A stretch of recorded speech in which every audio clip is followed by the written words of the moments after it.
Ano tong specifier sa psychology? So ito dong specifier yung isang simptomas na ah, magpapatunay na without a reasonable doubt na mayroon na siyang disorder or illness.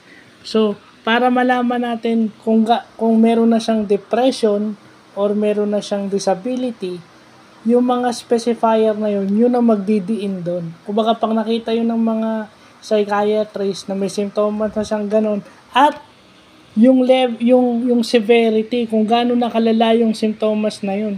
Kasi hindi na siya maka-function ng maayos o ng normal. That is, yun yung magdidiin na meron na siyang disorder, illness, or depression, or kung lumala sa depression, disability, whether psychosocial or mental. So, yun yung mga importanteng, yun lang yung symptoms na magdidiin na meron na siyang depression, meron siyang psychosocial or mental disability. Agaya sa autism, di ba? Ano yung common na nakikita natin sa autism? Na hindi normal na pag dinala lang natin sa doktor, doon lang natin mako-confirm na may autism pala yung isang bata.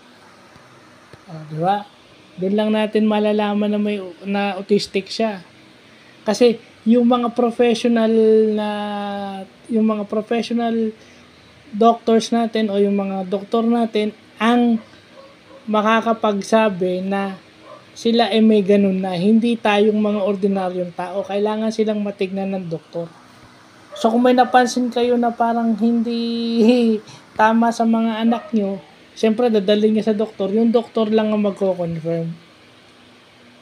Yeah. Kasi yun din ang hirap eh. May nakita na kayong sintomas na ganun, ibang magulang hindi pinapansin kasi akala nila okay lang yun. Yeah.